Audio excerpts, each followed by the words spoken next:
Welcome back to America's Biggest Crimes, where we dive deep into the cases that shake the world. Today, we're tackling one of the most explosive criminal cases of 2025, the trial of Sean "Diddy" Combs. From music mogul to federal inmate, Diddy's life has taken a shocking turn. On October 3, 2025, a federal judge will decide his fate after a jury convicted him on 2 serious charges but acquitted him of even bigger ones. So, what's next? Will Diddy walk free, face years behind bars, or something in between? And what does this mean for justice in the #MeToo era? Buckle up, because we're breaking it all down in this deep dive. Pause for 5 seconds and hit that like button, subscribe, and ring the bell so you don't miss a second of this wild ride. Thanks for subscribing. Let's continue today. We're predicting what Judge Arun Subramanian will decide in Diddy's sentencing. We'll look at the charges, the evidence, the players, and the bigger picture to give you the most detailed breakdown you'll find anywhere. Let's get started. For those new to the case, let's rewind. Sean Combs, aka P. Diddy, Puff Daddy, or just Diddy, is a hip-hop legend. Founder of Bad Boy Records, fashion icon, 3-time Grammy winner. His name is synonymous with success. But in November 2023, everything changed when his ex-girlfriend, singer Cassie Ventura, filed a bombshell civil lawsuit. She accused Diddy of a decade of abuse, rape, and something called freak-offs, drug-fueled sexual encounters allegedly orchestrated by Diddy. That lawsuit, settled in just 24 hours for a reported $20 to $30 million, opened the floodgates. By September 2024, Diddy was arrested in New York on federal charges. The feds called him the head of a criminal enterprise, accusing him of racketeering, sex trafficking, and prostitution-related crimes. The trial, which wrapped up in July 2025, was a media circus. 34 witnesses, including Cassie, took the stand. We saw hotel records, explicit videos, and that chilling 2016 CCTV footage of Diddy assaulting Cassie in a hotel hallway. After 7 weeks, the jury spoke. Not guilty on racketeering and sex trafficking, but guilty on 2 counts of transportation to engage in prostitution. Now, Diddy's been in a Brooklyn jail for 9 months, awaiting sentencing. So, what happens on October 3rd? Let's break it down. To predict the judge's decision, we need to understand what Diddy was convicted of and what he wasn't. The prosecution threw 5 charges at him. 1 count of racketeering conspiracy, 2 counts of sex trafficking by force, fraud, or coercion, and 2 counts of transportation to engage in prostitution. The racketeering and trafficking charges were the big ones. Those could have meant life in prison. They painted Diddy as a criminal mastermind running a network of abuse, using drugs, threats, and violence to control women like Cassie and another victim, known as Jane, in these so-called freak-offs. But the jury didn't buy the full story. They acquitted Diddy on the racketeering and trafficking charges, which means they didn't see enough evidence of a coordinated criminal empire or forced trafficking. That was a huge win for Diddy's defense, led by attorney Mark Agnifilo. But they did convict him on the 2 prostitution charges. These say Diddy transported Cassie and Jane across state lines to participate in sexual activities with male escorts during these freak-offs. Each count carries up to 10 years, but federal guidelines suggest 2 to 5 years for someone like Diddy, who has no prior convictions. The trial was intense. Cassie's testimony was the heart of it. She described years of abuse, including being coerced into these freak-offs and beaten, like in that 2016 hotel video we all saw. Other witnesses, like Dawn Richard from Donady Kane and even Kid Cudi, backed up her claims of violence.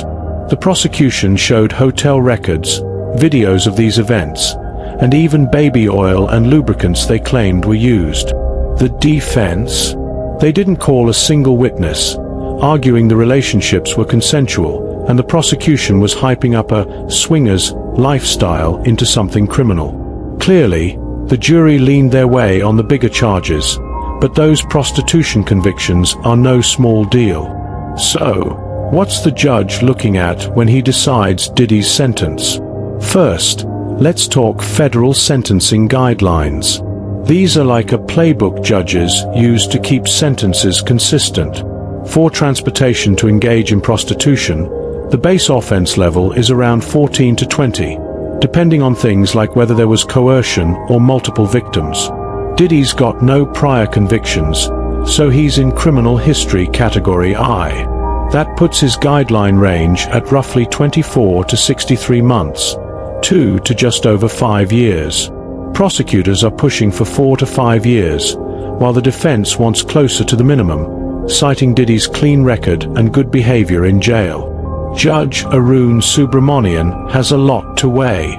On the aggravating side, Diddy's history of domestic violence, especially that 2016 video of him attacking Cassie, is a big deal. Prosecutors also say he tried to contact witnesses while in jail, which is why the judge denied him bail after the verdict.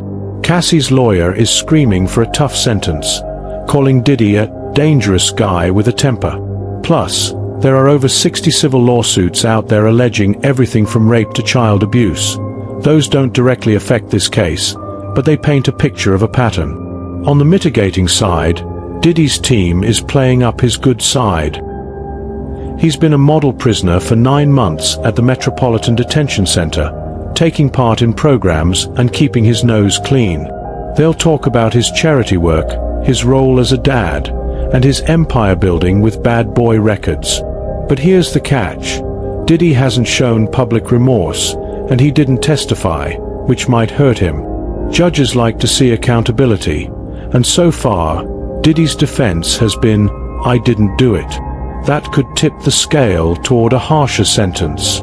Let's talk about the man making the call, Judge Arun Subramanian. He's a relatively new federal judge, appointed in 2023, and he's got a reputation for being fair but firm. During the trial, he made some big moves, like letting that 2016 video of Diddy and Cassie into evidence, which was a gut punch to the defense. When the jury came back with their verdict, Subramanian didn't hesitate. He denied Diddy bail, saying his history of violence and potential to intimidate witnesses, especially Cassie, made him a risk. That tells us he's taking the abuse allegations seriously. But Subramanian's also known for sticking to the law, not getting swayed by media hype. This case has been a circus. X is blowing up with opinions, from people calling the acquittals a travesty to others saying the feds overreached. Subramanian's likely to focus on the guidelines and the evidence, not the noise. Still, the hashtag #MeToo context and Cassie's powerful testimony could push him to send a message about accountability, especially since Diddy's a global star. Alright, here's the moment you've been waiting for, our prediction. After digging into the guidelines, the trial, and the judge's mindset, I think Judge Subramanian will sentence Diddy to 4 years. This case isn't just about Diddy, it's about power, fame, and accountability. The hashtag #MeToo movement put a spotlight on men in high places, and Diddy's case is a test. Some folks on X are furious about the acquittals, saying the system failed Cassie and other victims. Others think the feds tried to pin too much on Diddy, and the jury saw through it. Either way, this sentence will send a message. A tough one could show that no one's above the law. A light one might fuel cries of celebrity privilege. Diddy's legacy is already taking hits. His music's off some radio stations, Howard University yanked his honorary degree, and cities like New York and Miami Beach took back their keys. The civil lawsuits, some alleging abuse of kids as young as 10, aren't going away, and they could cost him millions. Whatever the judge decides, Diddy's not walking out of this the same man he was. So, what happens after October 3rd? If Diddy gets 4 years, he'll likely serve out his time in a federal facility, possibly a low-security one given his status. His team might appeal the convictions, but that's a long shot unless they find a major legal error. Meanwhile, those 66 civil lawsuits are still out there, and they could drag on for years, forcing Diddy to testify or settle.